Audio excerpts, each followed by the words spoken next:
जय हिंद साथियों, स्वागत है आपका self study classes with Sumit Jain YouTube channel और दोस्तों ऐप में। दोस्तों बहुत सारे स्टूडेंट को ऐप डाउनलोड नहीं करते बन रहा है या फिर कर भी लिया है तो कोर्स भी नहीं देख पा रहे हैं।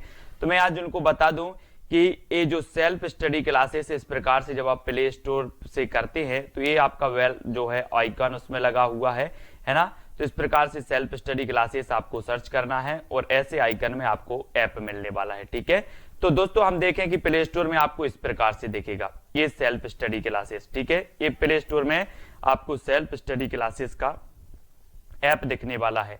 ठीक है, ये इमेज उसमें डली है, ये आइकन, ये लोगो उसमें डला है। ठीक है, अब दोस्तों इसको इंस्टॉल करना है, यहां से आप इंस्टॉल करेंगे।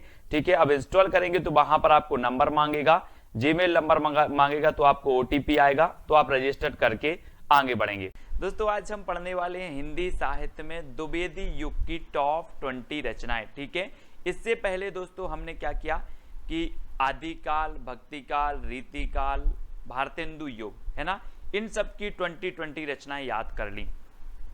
अब 20 रचनाएं हम द्विवेदी युग की याद करेंगे जो कि आपके एग्जाम में पूछी जाती हैं। अगर आप अभी तक व्हाट्सएप ग्रुप से नहीं जुड़े हैं तो 9098609291 इस नंबर से आपको व्हाट्सएप ग्रुप को ज्वाइन करना है दोस्तों, और आपको वीडियो को लाइक करना है और शेयर कर देना है। ठीक है, स्टार्ट करेंगे आज का ये वीडियो। और जो भी साथी चैनल के ज्वाइन मेंबर बनना चाहते हैं वो ज्वाइन मेंबर बन सकते हैं दोस्तों।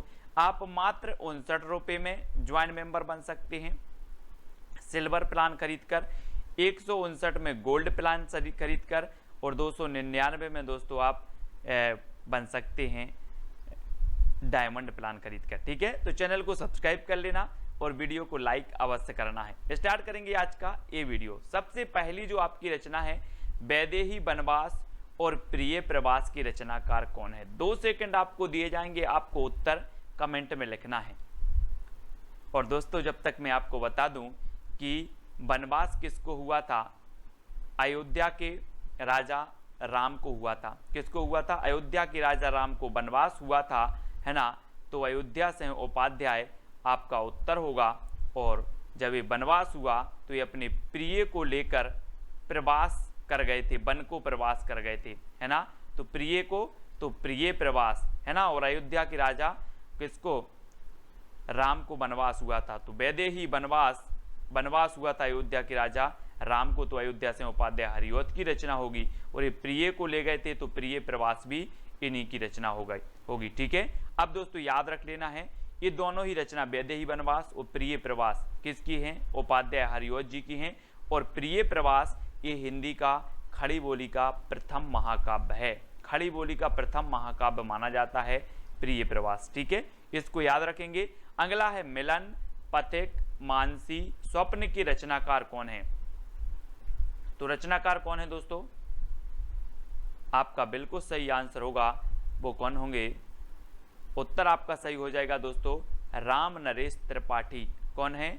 त्रिपाठी। यानी कि आपका जो विकल्प नंबर सी है वो बिल्कुल सही हो जाएगा। ठीक है, मिलन, पथिक, मानसी और स्वप्न, ये राम नरेश त्रिपाठी की चारों रचनाएं हैं। इनको याद कर लेना, इनका क्रम भी यही है दोस्तों। मिलन के पथ में मानसी का स्वप्न देखा, मिलन के पथ में मानसी, इनका क्रम भी सबसे पहले मिलन, फिर पथ, फिर मानसी और स्वप्न, इनका क्रमबद्ध भी कई बार पूछा जाता है। तो आपको याद रख लेना, मिलन के पथ में मानसी का स्वप्न देखा, ये राम नरेश त्रिपाठी की रचनाएं हैं, है ना। कैसे याद करोगे? मिलन के पथ में मानसी का स्वप्न देखा, ये राम नरेश त्रिपाठी जी की रचनाओं का एक ट्रिक हो जाएगी जो आपको याद रख लेना है। और ये रचनाएं त्रिपाठी जी की हैं। ठीक है, अगला है दोस्तों कृषक क्रंदन के रचनाकार कौन हैं। दोस्तों आपको पता है कि जब इस प्रकार से पानी नहीं गिरता तो कृषक क्या करता है? क्रंदन करता है। और क्रंदन इसका ईश्वर के पास गया, क्या? क्रंदन गया। तो क्रंदन गया, तो गया से गया प्रसाद शुक्ल स्नेही, क्रंदन गया तो गया प्रसाद शुक्ल स्नेही। तो कृषक का क्रंदन गया, तो गया प्रसाद शुक्ल स्नेही की रचनाकार जो है कृषक क्रंदन की रचनाकार हो जाएंगे। इस प्रकार से अब कभी भी आपकी रचना पूछेगी, बोली कृषक क्रंदन, तो आपको याद आएगा क्रंदन गया। तो गया प्रसाद शुक्ल स्नेही। अगला हिंडोला की रचनाकार कौन है दोस्तों? 4 विकल्प है, 4 में से आपको बताना है और आपको पता है कि आपको याद कर लेना है जगन्नाथ का हिंडोला। जगन्नाथ का हिंडोला यानी कि जो सी नंबर है वो बिल्कुल सही हो जाएगा। जगन्नाथ का हिंडोला, तो हिंडोला रचना और ये किसकी हो जाएगी? जगन्नाथ दास रत्नाकर। ये देखो चित्र में जगन्नाथ का हिंडोला, जगन्नाथ का हिंडोला। अब कभी भूलोगे आप? नहीं भूल पाओगे। जगन्नाथ का हिंडोला, बोले हिंडोला रचना किसकी है? बोले जगन्नाथ दास रत्नाकर, है ना। सी नंबर आपका बिल्कुल सही हो जाएगा। अगला है संपत्ति शास्त्र की रचनाकार कौन है? दोस्तों 4 विकल्प हैं, 4 में से चयन करना है और आपको पता है अगर आप महावीर की भक्ति करोगे तो आपके पास संपत्ति की कमी नहीं रहेगी। किसकी भक्ति करोगे? महावीर भगवान की भक्ति करोगे तो आपके पास संपत्ति की क्या नहीं रहेगी? कमी नहीं रहेगी। तो महावीर से बनेगा आपका महावीर प्रसाद द्विवेदी। ठीक है, महावीर से क्या बनेगा? महावीर प्रसाद द्विवेदी। इस प्रकार से आपको याद रखना है। ठीक है, बोले महावीर की भक्ति करेंगे तो संपत्ति की कमी नहीं रहेगी। महावीर प्रसाद द्विवेदी, इनके नाम पर द्विवेदी योग का नाम पड़ा था। ठीक है, भारत भारती की रचनाकार कौन है दोस्तों? 4 विकल्प हैं भारत भारती, और आपको पता है कि हम भारत भारती की शरण में हैं। हम लोग क्या हैं? भारत भारती की, माँ भारती की शरण में हैं कि नहीं है? चित्र में देखो जरा, माँ भारती की शरण में है हम लोग, है ना। माँ भारती की शरण में, तो भारत भारती की शरण तो मैथिली शरण गुप्त। भारत भारती की शरण में है तो मैथिली शरण गुप्त, है ना। शरण गुप्त, मैथिली शरण गुप्त कि इसके रचनाकार हो जाएंगे, है ना। रस कलश के रचनाकार कौन है दोस्तों? रस कलश, ये देखो रस का कलश औंधा दिया, औंध दिया, है ना। रस का कलश औंध दिया, तो रस कलश की रचनाकार कौन होंगे? औंध दिया तो हरिऔध, है ना। रस का कलश हरि के ऊपर औंध दिया, हरि मतलब भगवान, भगवान के ऊपर औंध दिया, तो रस कलश हरि के ऊपर औंध दिया। चित्र में देखो, हरि के ऊपर औंध दिया, है ना, औंध दिया ना, तो हरिऔध। रस कलश रचनाकार हरिऔध की है। ठीक है, अगला है काव्य मंजूषा के रचनाकार कौन है दोस्तों? 4 विकल्प हैं, 4 सेकंड में आप उत्तर बताएंगे। ट्रिक भी आपके सामने है कि महावीर का काव्य मंजूषा पढ़ती है। महावीर का काव्य कौन पढ़ती है? मंजूषा पढ़ती है।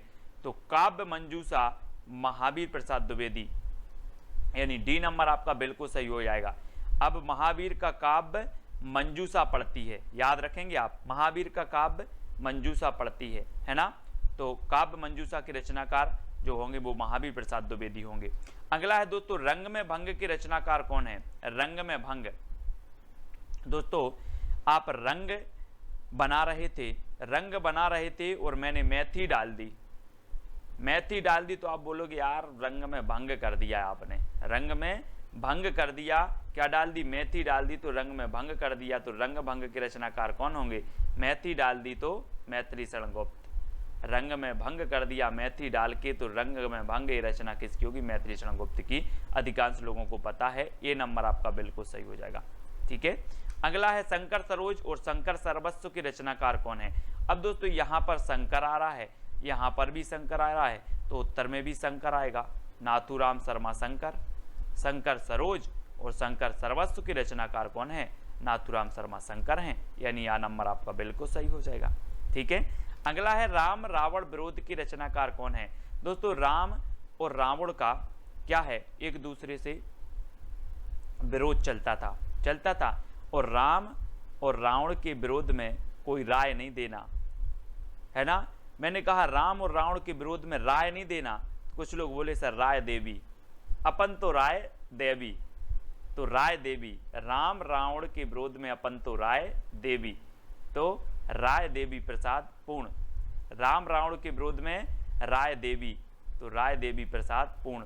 ठीक है, ठीक है, राम रावण के विरोध में राय देवी, तो राय देवी प्रसाद पूर्ण, सा नंबर इसका सही हो जाएगा। ठीक है, प्रवासी के रचनाकार कौन है? 4 विकल्प हैं दोस्तों। आपको पता है प्रवासी मतलब क्या होता है?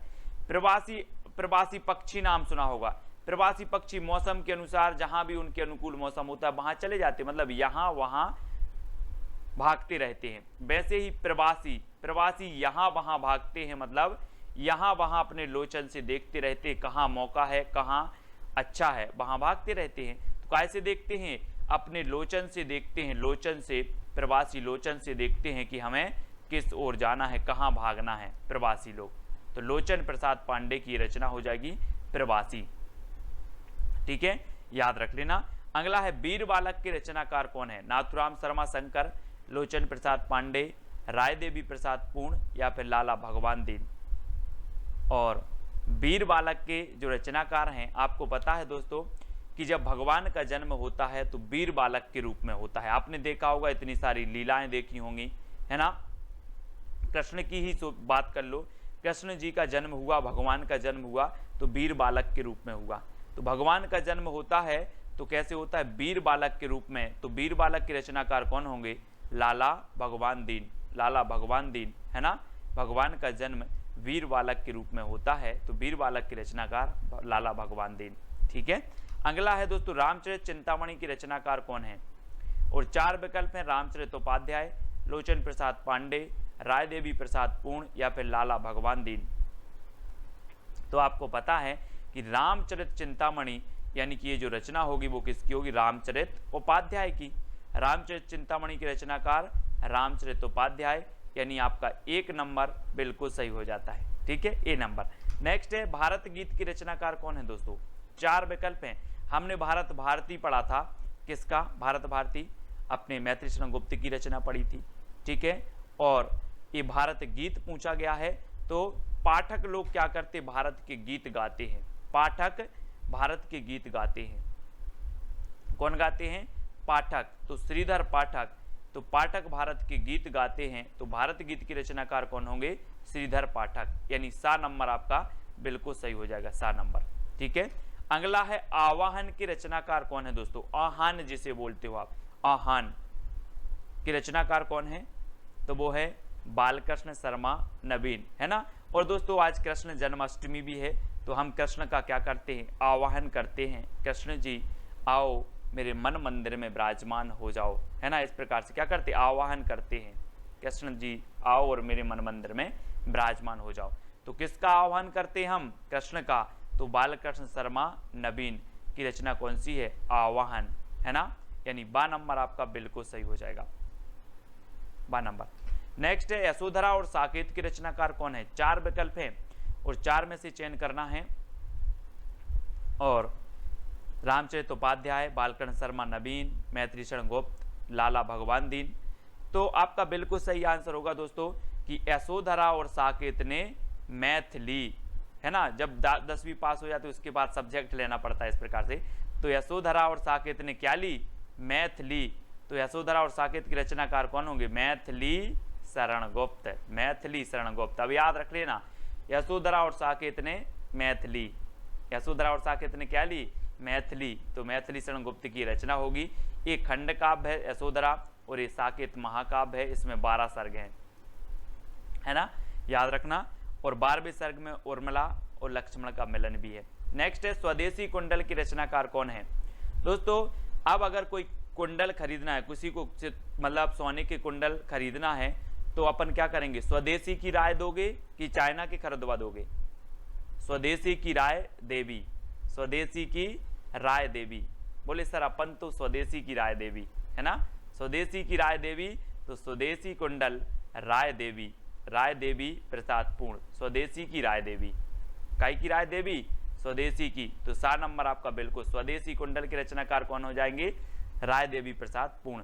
बिकट भट्ट के रचनाकार कौन है दोस्तों? बिकट भट्ट।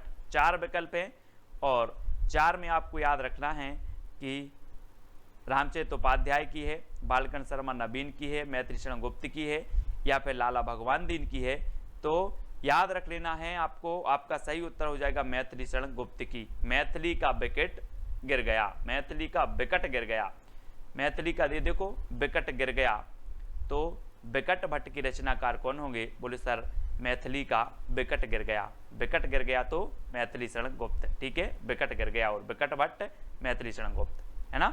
अगला है उद्धव शतक और गंगा अवतरण की रचनाकार कौन है? रामचरित उपाध्याय, जगन्नाथ दास रत्नाकर, मैथिली शरण गुप्त या फिर लाला भगवान दीन। 4 विकल्प हैं, 4 में से आपको चयन करना है, वीडियो को लाइक करना है और आपको शेयर भी करना है, ठीक है। और आपका बिल्कुल सही आंसर होगा कि उद्धव शतक और गंगा अवतरण के रचनाकार हैं जगन्नाथ दास रत्नाकर। रत्नाकर ने गंगा अवतरण में शतक लगाया, रत्नाकर ने गंगा अवतरण में शतक लगाया, गंगा अवतरण से गंगा अवतरण, शतक लगाया तो उद्धव शतक, ठीक है। रत्नाकर ने कब लगाया? गंगा अवतरण में शतक लगाया, ठीक है। ये चीज आपको याद रखनी है दोस्तों। और चैलेंज प्रश्न है, जकी किसका उपनाम है या जकी उपनाम से कौन लिखता था? ये चैलेंज प्रश्न है आपको, इसका उत्तर सभी लोगों को कमेंट में लिखना है। और दूसरा, मैत्री शरण का उपनाम क्या है, ये भी आपको लिखना है। जगन्नाथ दास रत्नाकर का उपनाम क्या है, ये भी आपको लिखना है। नागार्जुन का उपनाम क्या है, जयशंकर प्रसाद का उपनाम क्या है।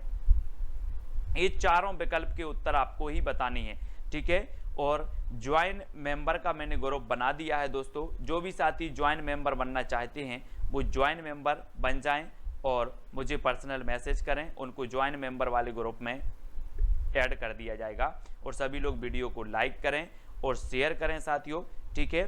और ये चैलेंज प्रश्न है, इसका उत्तर आपको जरूर बताना है।